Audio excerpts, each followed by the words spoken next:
So I'm a moral philosopher by trade, so I think about questions about what we ought to do, what we ought not to do, what we're permitted to do, what we're not permitted to do.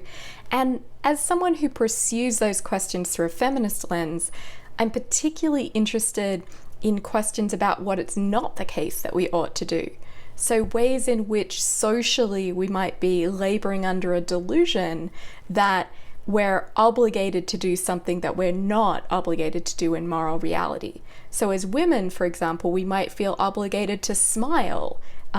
when a stranger tells us to smile on a train or a bus or what have you. And in reality, that's not a moral obligation. You don't owe your happy face to anyone. So that's an example of the kind of debunking work that I like to do, showing that something you might have felt guilty or ashamed about not doing is in fact not your moral duty whatsoever. So that's something that I do, and in terms of the day-to-day work that involves, it involves a lot of reading, a lot of thinking, a lot of writing, and also talking to journalists to try to get these ideas out there, as well as writing op-eds myself. But just in the last week, I've spoken to journalists from this afternoon, the New York Times, CNN, Fortune, a couple of other outlets, USA Today, to try to answer questions that journalists have had about the current issues over abortion no longer being a constitutional right in the US, thanks to the US Supreme Court's decision in Dobbs just last Friday at the time we're recording. So journalists have asked me to weigh in on questions about how that might represent a way in which women's moral freedoms to decide what happens to our bodies are being infringed upon. Well, I think I had a slightly unusual introduction to philosophy because my dad's best friend, Raymond Gator, is a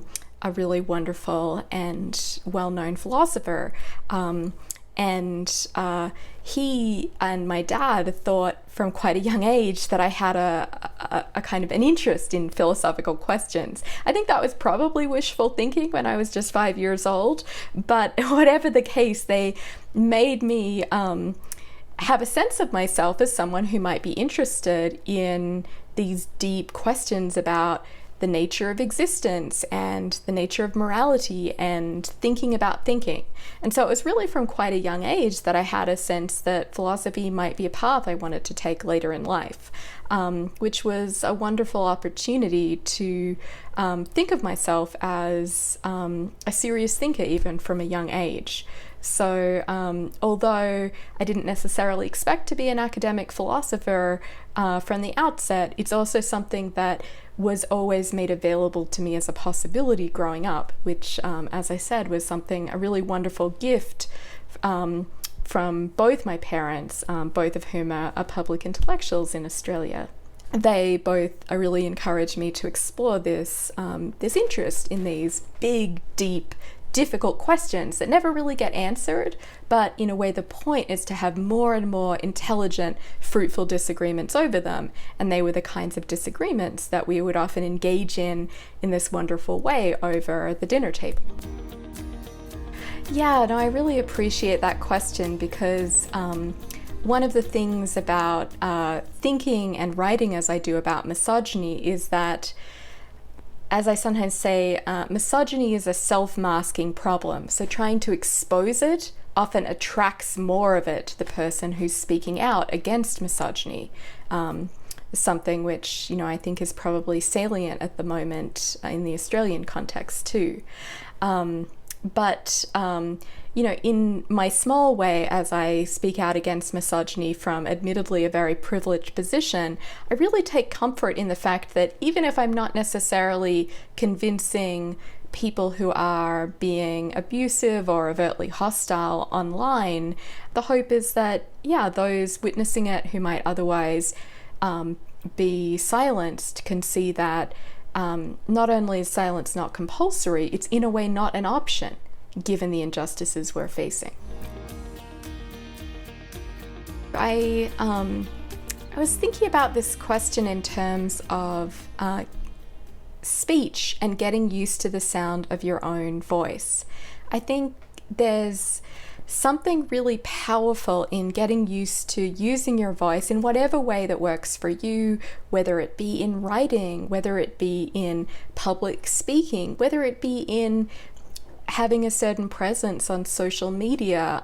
in whatever way works for you, in uploading videos. But it's often in getting used to that sound of your own voice that you actually begin to learn what you think. Because for me at least, sometimes it's in saying something that I realize that it doesn't actually sit right in my mouth. I didn't actually believe it, and I can feel myself disagreeing with the content of something I've just espoused on the basis of hearing it in my own voice and then being hesitant to go on.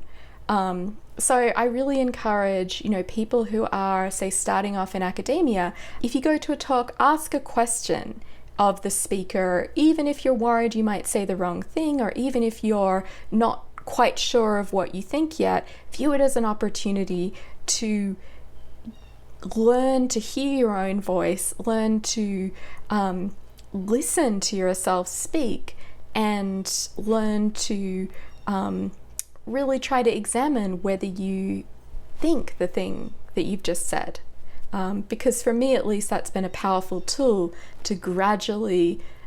crystallizing my own views and hopefully helping others to crystallize their views too, in ways that many, many thinkers in the political realm, in the moral realm, and via a variety of ways, including through fiction, have helped me to crystallize my own views in turn. So I kind of see that as ultimately being part of a big epistemic community of people trying to get clearer, think better, have better disagreements with each other, and be part of this ongoing rich conversation that is so important to have